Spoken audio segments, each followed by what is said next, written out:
നമ്മൾ കഴിഞ്ഞ ക്ലാസ്സിൽ ഇലക്ട്രോസ്റ്റാറ്റിക്സ് സ്റ്റാർട്ട് ചെയ്തിട്ടുണ്ടായിരുന്നു. നമ്മൾ ഇലക്ട്രിക് ഫോഴ്സ്, കൂളംബ് ഫോഴ്സ് പറഞ്ഞു, പ്രോപ്പർട്ടീസ് ഓഫ് ചാർജ് പറഞ്ഞു, അതേപോലെ തന്നെ ഇലക്ട്രിക് ഫീൽഡ് വരെ നമ്മൾ പറഞ്ഞിട്ടുണ്ടായിരുന്നു. ശരിയല്ലേ? ഇനി നമ്മൾ അടുത്തത് ഡിസ്കസ് ചെയ്യുന്ന ടോപ്പിക് എന്ന് പറയുന്നത് electric lines of force. Electric lines of force അല്ലെങ്കിൽ ഇലക്ട്രിക് ഫീൽഡ് ലൈൻസ് എന്ന് പറയും. Electric field lines. നമ്മളടുത്ത് ഡിസ്കസ് ചെയ്യുന്ന ടോപ്പിക് എന്ന് പറയുന്നത് ഇലക്ട്രിക് ലൈൻസ് ഓഫ് ഫോഴ്സ് അല്ലെങ്കിൽ ഇലക്ട്രിക് ഫീൽഡ് ലൈൻസ്. ഇപ്പൊ നമുക്ക് എന്താണ് ഇലക്ട്രിക് ഫീൽഡ് എന്ന് പറഞ്ഞാൽ, ഇപ്പൊ ഞാൻ ഇവിടെ ഒരു ചാർജ് വെച്ചിട്ടുണ്ടെങ്കിൽ ഇവിടെ ഒരു ചാർജ് ക്യൂ വെച്ചത് നമ്മൾ സാധാരണ സോഴ്സ് ചാർജ് എന്നൊക്കെ പറയും. അപ്പൊ ഇയാളുടെ അടുത്ത് വേറൊരു ചിലപ്പോൾ ടെസ്റ്റ് ചാർജ് Q0 Q0 ഇയാളുടെ അടുത്ത് വന്നു വെച്ച് കഴിഞ്ഞാൽ എന്ത് ചെയ്യും? ഇയാൾ പ്ലസ് ആണെങ്കിൽ ഇയാൾ റിപ്പൽ ചെയ്യും, മൈനസ് ആണെങ്കിൽ ഇയാൾ അട്രാക്റ്റും ചെയ്യും. ദാറ്റ് മീൻസ് ഇവിടെ ഒരു റീജിയൻ ഉണ്ട്. ആ റീജിയനാണ് നമ്മൾ എന്ത് പേര് കൊടുത്തത്? ഇലക്ട്രിക് ഫീൽഡ് എന്ന് കൊടുത്തു അല്ലെ? ഇനി നമുക്കറിയാം ഇവിടെ ഈ റീജിയൻ നമുക്ക് കാണാൻ കഴിയില്ല, ബട്ട് വി ക്യാൻ ഫീൽ. ഇവിടെ റീജിയൻ നമുക്ക് എന്ത് ചെയ്യാൻ പറ്റില്ല, ഡിക്കടി ഉപയോഗിച്ച് കാണാൻ കഴിയില്ല, പക്ഷെ നമുക്ക് വി ക്യാൻ ഫീൽ. അപ്പൊ അതിനവിടെ വിഷ്വലി റെപ്രസെന്റ് ചെയ്യും. അപ്പൊ ഒരു ചാർജിന് ചുറ്റുമായിട്ട് ഇലക്ട്രിക് ഫീൽഡ് ഉണ്ട്. ആ ഇലക്ട്രിക് ഫീൽഡിനെ നമ്മൾ എന്ത് ചെയ്യുക? വിഷ്വൽ റെപ്രസെന്റേഷൻ, വിഷ്വൽ നമ്മൾ വരയ്ക്കാൻ വേണ്ടി പോകണം. അതിനെയാണ് നമ്മൾ പറയുക electric field lines. Visual representation of electric field ആണ്. അതിന്റെ ഡെഫിനിഷൻ എന്താണെന്ന് വെച്ചാൽ എന്താണ്? Visual representation of electric field. ഒരു ചാർജിനുള്ള ഇലക്ട്രിക് ഫീൽഡ് നമ്മൾ വിഷ്വലി റെപ്രസെന്റ് ചെയ്യണമെങ്കിൽ അതിനെ നമ്മൾ എന്താ പറയുക? ഇലക്ട്രിക് ലൈൻസ് ഓഫ് ഫോഴ്സ് പറയും. അപ്പൊ ആദ്യം ഞാൻ ഇലക്ട്രിക് ലൈൻസ് ഓഫ് ഫോഴ്സ് ഞാൻ വരയ്ക്കാം. എങ്ങനെ ഇലക്ട്രിക് ലൈൻസ് ഓഫ് ഫോഴ്സ് വരുന്നത്? ഫസ്റ്റ് ഞാൻ എടുക്കുന്ന എക്സാമ്പിൾ ഒരു ഐസൊലേറ്റഡ് അല്ലെങ്കിൽ സിംഗിൾ പോസിറ്റീവ് ചാർജ്. ഐസൊലേറ്റഡ് എന്ന് പറയാം, അല്ലെങ്കിൽ ഞാൻ സിംഗിൾ പോസിറ്റീവ് ചാർജ്. ഞാൻ സിംഗിൾ പോസിറ്റീവ് ചാർജിന്റെ ഇലക്ട്രിക് ഫീൽഡ് ലൈൻസ് വരയ്ക്കാൻ വേണ്ടി പോവാം. അപ്പൊ അത് ഞാൻ പ്ലസ് ക്യൂ എന്നൊരു ചാർജ്, ഐസൊലേറ്റഡ് പോസിറ്റീവ് ചാർജ്. അപ്പൊ ഈ electric field lines electric field electric field lines വരയ്ക്കാൻ ജസ്റ്റ് അയാളുടെ സർഫേസ് എല്ലാ ഡയറക്ഷനിലേക്കും ഇങ്ങനെ വരച്ചാൽ ഇതാണ് സാധാരണ ഇലക്ട്രിക് ഫീൽഡ് ലൈൻസ്. ഇനി ഇലക്ട്രിക് ഫീൽഡ് ലൈൻസ് എത്ര പ്ലസിൽ നിന്നാണ് സ്റ്റാർട്ട് ചെയ്യുക? അപ്പൊ ആരോ മാർക്ക് നമ്മൾ ഇങ്ങനെ കൊടുത്താൽ എല്ലാ ഡയറക്ഷനിലേക്കും ഫീൽഡ് ലൈൻസ് പാസ് ചെയ്യുന്നുണ്ടാവും. ശരി, ഇവിടെ നിങ്ങൾ ചാർജ് വെച്ചാൽ അട്രാക്ഷനോ തിരിച്ചു എവിടെ വെച്ചാൽ അട്രാക്ഷനോ റിപ്പൽഷനോ നടക്കാം. അപ്പൊ ഇതാണ് ഒരു പ്ലസ് ക്യൂ ഐസൊലേറ്റഡ് പോസിറ്റീവ് ചാർജിന്റെ ഇലക്ട്രിക് ഫീൽഡ് ലൈൻസ്. ശരിയല്ലേ? ഇനി അതേപോലെ തന്നെ രണ്ടാമത് വരയ്ക്കുന്നത് single negative charge. Single negative charge ഒരു പ്ലസ് ക്യൂ എടുത്തു. ഇനി ഞാൻ വരയ്ക്കാൻ പോകുന്ന ഒരു മൈനസ് ക്യൂ. അപ്പോൾ മൈനസ് ക്യൂ എന്നുള്ള ഒരു ചാർജ് ഇവിടെ ഇലക്ട്രിക് ഫീൽഡ് ലൈൻസിന്റെ ഷേപ്പ് ഒക്കെ സെയിം ആയിരിക്കും. എല്ലാ ഡയറക്ഷനിലും ഇലക്ട്രിക് ഫീൽഡ് ലൈൻസിന്റെ ഷേപ്പ് ഒക്കെ എന്തായിരിക്കും? സെയിം ആയിരിക്കും. പക്ഷെ വ്യത്യാസം എന്താണെന്ന് വെച്ച് കഴിഞ്ഞാൽ ഇലക്ട്രിക് ഫീൽഡ് ലൈൻസ് പ്ലസിൽ നിന്ന് സ്റ്റാർട്ട് ചെയ്ത് മൈനസിലേക്കാണ് പോകുക. അതെന്ത് ചെയ്യും? ടുവേർഡ്സ്, കാരണം മൈനസ് ഒരിക്കലും ഇലക്ട്രിക് ഫീൽഡ് ലൈൻസ് സ്റ്റാർട്ട് ചെയ്യൂല, പ്ലസിൽ നിന്നേ സ്റ്റാർട്ട് ചെയ്യുമ്പോൾ ഇത് മൈനസിലേക്ക് വരും. ഇതിപ്പോ വേറെ എവിടെയെങ്കിലും വരുന്നത് നമ്മളിപ്പോ മൈനസ് ക്യൂ മാത്രമേ വരച്ചിട്ടുള്ളൂ. മൈനസ് ക്യൂ മാത്രം വരച്ചാൽ ഇതാണ് ഇലക്ട്രിക് ഫീൽഡ് ലൈൻസ്. ക്ലിയർ? ഇനി മൂന്നാമത് ഞാൻ വരയ്ക്കാൻ പോകുന്നത് എന്താണെന്ന് വെച്ച് കഴിഞ്ഞാൽ two equal and opposite charges. Two equal and opposite charges. Two equal and opposite charges. അതിനകത്ത് ഒരു പ്ലസ് ക്യൂ വേണം, ഒരു മൈനസ് ക്യൂ. അപ്പോൾ ഇവിടെ ഒരു പ്ലസ് ക്യൂ എടുത്തു, അതേപോലെ തന്നെ ഇവിടെ എന്തെടുത്തു? ഒരു പ്ലസ് ക്യൂ എടുത്തു, അതേപോലെ തന്നെ ഇവിടെ ഞാനൊരു minus Q. Plus Q minus Q. അപ്പോൾ നേരത്തെ പ്ലസ് മാത്രം ഉണ്ടെങ്കിൽ എല്ലാ ഡയറക്ഷനും പോകും, മൈനസ് മാത്രം ഉണ്ടെങ്കിൽ മൈനസിലേക്ക് വരും. പക്ഷെ ഇപ്പൊ എന്താ സംഭവിക്കും? പ്ലസിൽ നിന്ന് മൈനസിലേക്ക് പോകും. കാരണം ഇലക്ട്രിക് ഫീൽഡ് ലൈൻസ് പ്ലസിൽ നിന്ന് സ്റ്റാർട്ട് ചെയ്യും, എങ്ങോട്ടേക്ക് പോകും? മൈനസിലേക്ക്. അപ്പോൾ അതിനെ ഫീൽഡ് ലൈൻസ് വരയ്ക്കാൻ പറഞ്ഞു കഴിഞ്ഞാൽ ഇപ്പൊ പ്ലസ് മൈനസ് ആണെങ്കിൽ ഇലക്ട്രിക് ഫീൽഡ് ലൈൻസ് നമ്മൾ ഇങ്ങനെയാണ് ചെയ്യുന്നത്.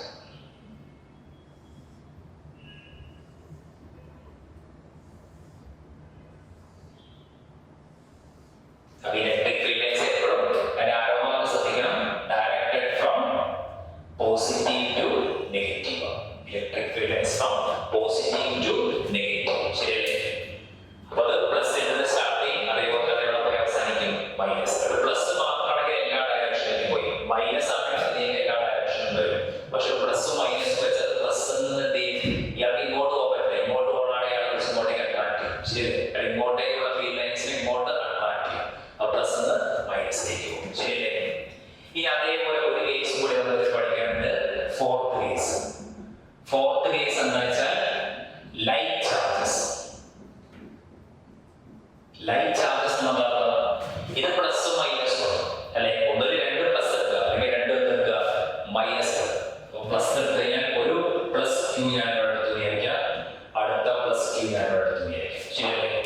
ആ പ്ലസ് ക്യൂ മൈനസ് ക്യൂ എടുത്തു കഴിഞ്ഞാൽ ഇവർ എന്ത് സംഭവിക്കും? ഒരു അട്രാക്റ്റീവ് വരികയും, കാരണം ഫീൽഡ് ലൈൻസ് ഇയാൾക്ക് ഒരു പ്ലസ് ക്യൂ ഒരു ഫീൽഡ് ലൈൻസ് ഉണ്ടാവും, ഈ പ്ലസ് ക്യൂ ഒരു ഫീൽഡ് ലൈൻസ് ഉണ്ടാവും. അപ്പൊ അവരെന്ത് ചെയ്യും? ആ ഫീൽഡ് ലൈൻസ് അട്രാക്ട് ചെയ്യില്ല, ഫീൽഡ് ലൈൻസ് വിൽ റിപ്പൽ. അപ്പോൾ ഇലക്ട്രിക് ഫീൽഡ് ലൈൻസ് നമുക്ക് ഇങ്ങനെയാണ്, field lines will ripple. Field lines എന്ത് ചെയ്യാൻ പോകുന്നു? ഈ ഫീൽഡ് ലൈൻസ് റിപ്പൽ ചെയ്യാൻ പോകും. ശരിയല്ലേ? അപ്പോൾ അതിനെ ശ്രദ്ധിക്കുമ്പോൾ എപ്പോഴും ഫീൽഡ് ലൈൻസിന് ആരോഗ്യം ശ്രദ്ധിക്കണം. എവേ പോസിറ്റീവ് നിന്ന് എവേ ഡയറക്ഷനിലേക്കാണ് പോവുക, രണ്ടും പ്ലസ് ആണ്. ശരിയല്ലേ? Two field lines will repel each other. ഇനി ഇതേപോലെ തന്നെ ലൈറ്റ് ചാർജസ് നിങ്ങളുടെ മൈനസ് ക്യൂ കുഴപ്പമില്ല, ഇതേ ഷേപ്പിൽ വരാൻ ആരോ മാർക്ക് ഇമ്പോർട്ടൻ്റ് ആണെന്ന് മാത്രം. ഇത് പുറത്തേക്ക് വെച്ച ആരോ മാർക്ക് മൈനസിലേക്ക് വെച്ചാൽ മൈനസ് ക്യൂ കിട്ടും. ഇത് പ്ലസ് ക്യൂ ആണ്, പ്ലസ് ക്യൂ ടു ആണെങ്കിൽ ഇതേപോലെ തന്നെ നമ്മൾ വരയ്ക്കുന്നത് അല്ലെ.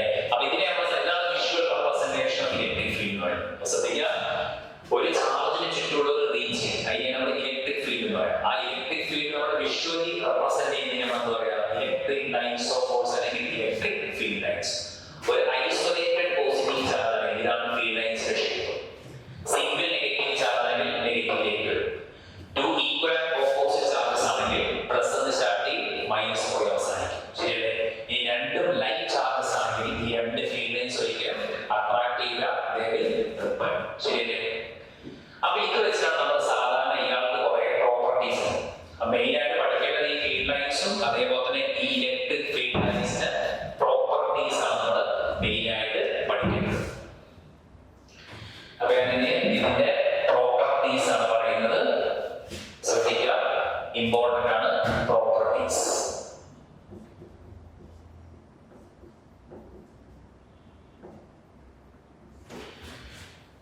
അപ്പൊ ശ്രദ്ധിക്കുക, ഇപ്പൊ ഞാൻ ഡിസ്കസ് ചെയ്യാൻ പോകുന്നത് ഇലക്ട്രിക് ഫീൽഡ് ലൈൻസിന്റെ പ്രോപ്പർട്ടീസ് ആണ്. ഇതിന്റെ ഫസ്റ്റ് വൺ എന്താണെന്ന് വെച്ച് കഴിഞ്ഞാൽ electric field lines start from positive charge and end at negative charge. അപ്പൊ ഇതാണ് ഇതിന്റെ ഫസ്റ്റ് പ്രോപ്പർട്ടി എന്ന് പറയുന്നത്. Electric field lines start from positive charge and end at negative charge. Teacher നോക്കിയാൽ മനസ്സിലാവും. ഇലക്ട്രിക് ഫീൽഡ് ലൈൻസ് പ്ലസിൽ നിന്ന് സ്റ്റാർട്ട് ചെയ്തു, എവിടെ പോയി അവസാനിച്ചു? മൈനസ് പോയി അവസാനിച്ചു. അപ്പോൾ പ്ലസിൽ നിന്ന് സ്റ്റാർട്ട് ചെയ്തു, മൈനസിലേക്ക് ഫീൽഡ് ലൈൻസ് വരികയും ചെയ്തു, മൈനസ് അങ്ങോട്ടേക്ക് പോവുക. അപ്പോൾ പ്ലസിൽ നിന്ന് സ്റ്റാർട്ട് ചെയ്തു, മൈനസ് പോയി അവസാനിച്ചു. ഇതാണ് ഫസ്റ്റ് പ്രോപ്പർട്ടി. ഇനി സെക്കൻഡ് പ്രോപ്പർട്ടി പറയുന്നത് എന്താ വെച്ചാൽ isolated charge start or end at infinity എന്ന് പറയും. End infinity. ഇപ്പോൾ ഐസൊലേറ്റഡ് ചാർജ് ആണെങ്കിൽ, ഐസൊലേറ്റഡ് എന്നാൽ ഇതല്ല, ഒന്നുകിൽ ഇത് അല്ലെങ്കിൽ ഇത്. ഇവിടെ ഫീൽഡ് ലൈൻസ് എന്താണ്? Start or end at infinity. ഇപ്പൊ നിങ്ങൾ നോക്കിക്കഴിഞ്ഞാൽ ഇവിടുന്ന് സ്റ്റാർട്ട് ചെയ്യും, ഇത് എവിടെ പോയി അവസാനിക്കുക നമുക്ക് അറിയില്ല. ഇതേപോലെ ഇൻഫിനിറ്റി വരെ പോകും. പക്ഷെ ഒരുപാട് ദൂരം പോകുമ്പോൾ സ്ട്രെങ്ത് കുറയും. പക്ഷെ സ്വാഭാവികമായിട്ട് 2 മീറ്റർ ആണ് 3 മീറ്റർ ആണെന്ന് അറിയില്ല. അത് ഇവിടുന്ന് സ്റ്റാർട്ട് ചെയ്ത് എവിടെ പോയി അവസാനിച്ചു? ഇൻഫിനിറ്റി പോയി അവസാനിച്ചു. ഈ നെഗറ്റീവ് ആണത് എവിടുന്നോ തുടങ്ങിയിട്ടുണ്ടാവുക, ഇൻഫിനിറ്റിന്നോ വരുന്നത്, എവിടെ പോയി അവസാനിച്ചു. ശരിയല്ലേ? അപ്പോ ഐസൊലേറ്റഡ് ചാർജിന് സ്റ്റാർട്ട് ഓർ എൻഡ് ഇൻഫിനിറ്റി. ശരിയല്ലേ? ഇതിന്റെ കേസിലാണെങ്കിൽ എൻഡ് ഇൻഫിനിറ്റി, ഇതിന്റെ കേസിലാണെങ്കിൽ സ്റ്റാർട്ട് ഇൻഫിനിറ്റി. ശരിയല്ലേ? ഇനി മൂന്നാമത്തെ പ്രോപ്പർട്ടി പറയുന്നത് എന്താണെന്ന് വെച്ച് കഴിഞ്ഞാൽ ഈ ഇലക്ട്രിക് ഫീൽഡ് ലൈൻസിന്റെ ഡയറക്ഷൻ കാണാൻ. Direction at any instant.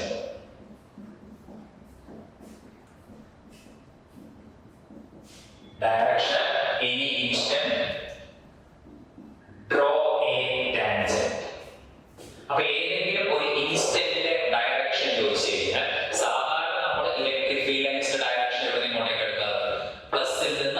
മൈനസിലേക്ക്. പക്ഷെ ഏതെങ്കിലും ഒരു പോയിന്റിന്റെ ഡയറക്ഷൻ ചോദിച്ചു കഴിഞ്ഞാൽ, പർട്ടിക്കുലർ പോയിന്റിന്റെ ഡയറക്ഷൻ ചോദിച്ചു കഴിഞ്ഞാൽ direction any point, any instant അല്ലെങ്കിൽ any point draw a tangent, ഒരു ടാൻജന്റ് വരച്ചാൽ അതിന്റെ മീനിങ് എന്താ വെച്ചാൽ ഇപ്പൊ ഇവിടുത്തെ ഡയറക്ഷൻ നിങ്ങൾ കണ്ടുപിടിക്കും. അപ്പൊ നിങ്ങൾ ഇവിടെ ഒരു ടാൻജന്റ് വരച്ചാൽ മതി.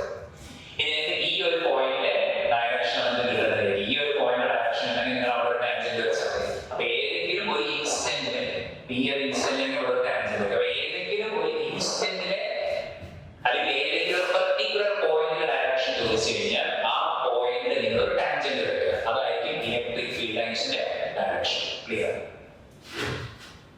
ഇനി നാലാമത് പറയുന്നത് എന്താണെന്ന് വെച്ച് കഴിഞ്ഞാൽ രണ്ട് field lines, two field lines never intersect. അപ്പൊ രണ്ട് ഫീൽഡ് ലൈൻസ് ഒരിക്കലും ഇന്റർസെക്ട് ചെയ്യാൻ മീൻസ് എന്താണ്? ഇപ്പൊ ഒരു ഫീൽഡ് ലൈൻ ഇങ്ങനെ വന്നിരിക്കുക, അടുത്ത ഫീൽഡ് ലൈൻ ഇങ്ങനെ വന്നിരിക്കുക, ഇതിനെയാണ് ഇന്റർസെക്ട്. ഇങ്ങനെ സംഭവിക്കുക. രണ്ട് ഫീൽഡ് ലൈൻസ് ഒരിക്കലും എന്ത് ചെയ്യില്ല? Two field lines never intersect. എന്തുകൊണ്ടാണ് നെവർ ഇന്റർസെക്ട് എന്ന് പറയുന്ന കാരണം? ഇന്റർസെക്ട് ചെയ്ത് കഴിഞ്ഞാൽ ഇതല്ല പോയിന്റ് ഓഫ് ഇന്റർസെക്ഷൻ. നമുക്ക് എന്ത് ചെയ്യാൻ പറ്റും? ഇങ്ങോട്ടേക്ക് ഒരു ടാൻജന്റ് വരയ്ക്കുക, ഇങ്ങോട്ടേക്ക്. ഇന്റർസെക്ഷനിൽ എന്ത് വരയ്ക്കാം? രണ്ട് ടാൻജന്റ് വരയ്ക്കാം. അതിന്റെ അർത്ഥം എന്താണ്? ഒരു പോയിന്റ് തന്നെ രണ്ട് ഡയറക്ഷൻ. ഇത് പോസിബിൾ ആണോ? അല്ല. അപ്പൊ അതുകൊണ്ട് രണ്ട് ഫീൽഡ് ലൈൻസ് ഒരിക്കലും എന്ത് ചെയ്യില്ല? Two electric field lines never intersect. Clear? ഇനി ഇതിന്റെ ഒരു പ്രോപ്പർട്ടി, ഫിഫ്ത്ത് പ്രോപ്പർട്ടി പറയുന്നത് എന്താണെന്ന് വെച്ച് കഴിഞ്ഞാൽ ഇലക്ട്രിക് ഫീൽഡ് ലൈൻസ് കണ്ടിന്യൂസ് ആയിരിക്കും. അതായത് പ്ലസ് തുടങ്ങി മൈനസ് കണ്ടിന്യൂസ് കർവ് ആയിരിക്കും. കണ്ടിന്യൂസ് കർവ് ആണ്. Does not form closed loop ആണ്. Does not form closed loop. Does not form closed loop. അപ്പൊ ഇലക്ട്രിക് ഫീൽഡ് ലൈൻസ് ഒരിക്കലും ക്ലോസ്ഡ് ലൂപ്പ് ഉണ്ടാക്കുന്നത്. എന്താണ് ഈ ക്ലോസ്ഡ് ലൂപ്പ് എന്ന് നടത്തുന്നത്? ഈ ക്ലോസ്ഡ് ലൂപ്പിന്റെ മീനിങ് എന്താണെന്ന് വെച്ച് കഴിഞ്ഞാൽ ഇപ്പൊ നമ്മൾ സാധാരണ നിങ്ങൾ മാഗ്നറ്റിക് ഫീൽഡ് ലൈൻസ് നോക്കിക്കഴിഞ്ഞാൽ, എക്സാമ്പിൾ പറയുന്നത് മാഗ്നറ്റിക് ഫീൽഡ് ലൈൻസ് എടുത്തു കഴിഞ്ഞാൽ ഇത് നോർത്ത് പോള്, ഇത് സൗത്ത് പോൾ ആയിരിക്കും. അപ്പൊ നമ്മൾ എന്ത് ചെയ്യും? മാഗ്നറ്റിക് ഫീൽഡ് ലൈൻസ് വരയ്ക്കുമ്പോൾ നോർത്തിൽ നിന്ന് സൗത്തിലേക്ക് വരയ്ക്കും.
യൂണിഫോം ഇലക്ട്രിക് ഫീൽഡ് എന്ന് പറഞ്ഞു കഴിഞ്ഞാൽ അവിടെ ഈക്വലി സ്പേസ്ഡ് പാരലൽ ലൈൻസ് വയ്ക്കണം.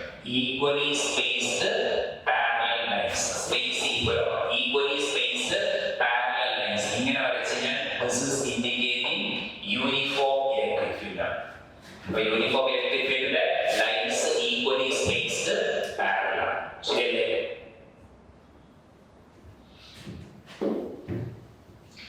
അപ്പൊ ഇതാണ് നമ്മൾ സാധാരണ എന്ത് പറയുന്നത് ഇലക്ട്രിക് ഫീൽഡും അതേപോലെ തന്നെ ഇലക്ട്രിക് ലൈൻസ് ഓഫ് ഫോഴ്സും അതിന്റെ പ്രോപ്പർട്ടീസും. Clear?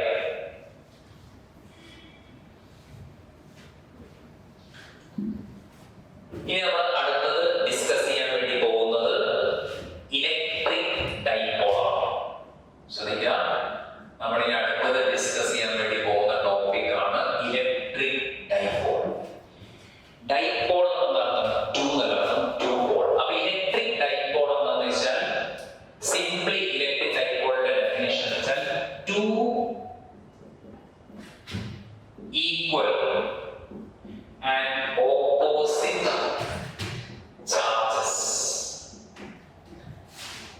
separated by a small distance.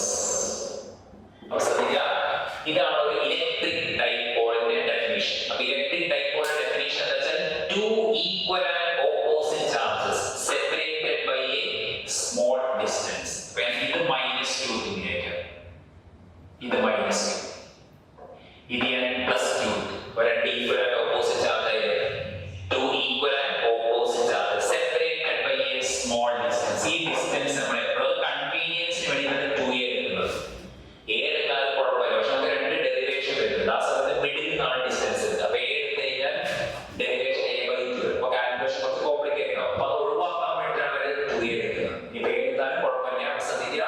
പക്ഷെ പ്രോബ്ലം ചെയ്യുമ്പോൾ ശ്രദ്ധിക്കണം, ഇവരുടെ ഡിസ്റ്റൻസ് ഇപ്പോൾ 2 സെന്റിമീറ്റർ തന്നു കഴിഞ്ഞാൽ വീണ്ടും 2a മൾട്ടിപ്ലൈ ചെയ്യാൻ നിൽക്കരുത്. കാരണം 2a എന്ന് പറയുന്നത് ഇവരുടെ ഡിസ്റ്റൻസ് ആണ് 2 സെന്റിമീറ്റർ. ക്ലിയർ? അപ്പോൾ ശ്രദ്ധിക്കുക, ഇലക്ട്രിക് ഡൈപോൾ എന്താണെന്ന് വെച്ച് കഴിഞ്ഞാൽ to equal and opposite charges, ഒരു +2 ഒരു -2, they are separated by a very small distance. ആ ഡിസ്റ്റൻസ് ആണ് 2a. അപ്പോൾ ഇങ്ങനത്തെ ഒരു സംഭവത്തിനാണ് എന്താ പറയുക ഇലക്ട്രിക് ഡൈപോൾ. അപ്പോൾ ഇലക്ട്രിക് ഡൈപോളിന്റെ ടോട്ടൽ ചാർജ് എത്രയായിരിക്കും? ഒരു ഇലക്ട്രിക് ഡൈപോളിന്റെ ടോട്ടൽ ചാർജ് 0 ആയിരിക്കും. കാരണം സിസ്റ്റത്തിൽ രണ്ട് ചാർജ് ഉള്ളത് +2 -2, രണ്ടാമത് മാഗ്നിറ്റ്യൂഡ് സെയിം ആണ്, സൈൻ ഡിഫറെന്റ്. അപ്പൊ ആഡ് ചെയ്താൽ എന്ത് കിട്ടും? 0. അപ്പോൾ ടോട്ടൽ ചാർജ് എന്തായിരിക്കും? 0 ആയിരിക്കും. ക്ലിയർ? അപ്പൊ ഇവിടെ വരുന്ന ഒരു ടേമാണ് ഇലക്ട്രിക് ഡൈപോൾ മൊമെന്റ്. ശ്രദ്ധിക്കുക, നമ്മൾ പുതിയ ടേം പഠിക്കാൻ വേണ്ടി പോവാണ്, ഇലക്ട്രിക് ഡൈപോൾ മൊമെന്റ്. നമ്മൾ സാധാരണ P ഉപയോഗിച്ചാണ് റെപ്രസെന്റ് ചെയ്യുന്നത്. ഇലക്ട്രിക് ഡൈപോൾ മൊമെന്റ് റെപ്രസെന്റേഷൻ ആണ് P. അപ്പൊ ഇലക്ട്രിക് ഡൈപോൾ എന്ന് വെച്ചാൽ ഇലക്ട്രിക് ഡൈപോളിന്റെ സ്ട്രെങ്ത് ഇല്ലേ? അപ്പൊ ഇതിനെ സിമ്പിൾ ആയിട്ട് പറഞ്ഞു കഴിഞ്ഞാൽ ഇയാണ് പറയുന്നത് സ്ട്രെങ്ത് ഓഫ് ഇലക്ട്രിക് ഡൈപോൾ ആണ്. Strength of electric dipole. അപ്പൊ നമ്മുടെ ഒരു ഇലക്ട്രിക് ഡൈപോൾ ഡൈപോളിന്റെ സ്ട്രെങ്ത് ഡിറ്റർമിൻ ചെയ്യുന്ന ടേമിനെ നമ്മൾ എന്താ പറയാ ഇലക്ട്രിക് ഡൈപോൾ മൊമെന്റ്. അതെങ്ങനെ കണ്ടുപിടിക്കുക മീൻസ് മാത്തമാറ്റിക്കലി എങ്ങനെ ഇലക്ട്രിക് ഡൈപോൾ മൊമെന്റ് കണ്ടുപിടിക്കുക means product magnitude of either charge and separation between charges. Separation between charges. അപ്പൊ ഇലക്ട്രിക് ഡൈപോൾ മൊമെന്റ് മാത്തമാറ്റിക്കലി കണ്ടുപിടിക്കാൻ product of magnitude of either charge. ഈ രണ്ട് ചാർജിന്റെ magnitude same ആണ്, സൈനിന് ഡിഫറെന്റ് ഉള്ളൂ. അപ്പൊ ഏതെങ്കിലും ഒരു ചാർജിന്റെ മാഗ്നിറ്റ്യൂഡും ആരെങ്കിലും മൾട്ടിപ്ലൈ ചെയ്യുക, അവർക്കിടയിലുള്ള സെപ്പറേഷൻ. ആ സെപ്പറേഷൻ നമ്മൾ എപ്പോഴും 2a ആണ് എടുക്കാറ്. ചുരുക്കി പറഞ്ഞാൽ mathematically P is nothing but the product of one charge q into ഇവരുടെ സെപ്പറേഷൻ 2a എടുക്കാം. ഞാൻ പറഞ്ഞ ഏതും ചെയ്യാം, നമ്മൾ കൺവീനിയൻസ് ആയിട്ട് ഡെറിവേഷൻ ഉപയോഗിക്കാൻ വേണ്ടി 2a എടുക്കും. അപ്പോൾ പ്രോബ്ലം തരുമ്പോൾ ശ്രദ്ധിക്കണം, സെപ്പറേഷൻ ഞാൻ ഓൾറെഡി 1 സെന്റിമീറ്റർ എന്ന കൂടുതൽ 2 മൾട്ടിപ്ലൈ ചെയ്യും. 2a എന്ന് പറയുന്നത് 1 സെന്റിമീറ്റർ. ശരിയല്ലേ? അപ്പോൾ ഡൈപോൾ മൊമെന്റ് കണ്ടുപിടിക്കാനുള്ള ഫോർമുലയാണ് P = q into 2a. Okay, ഇത്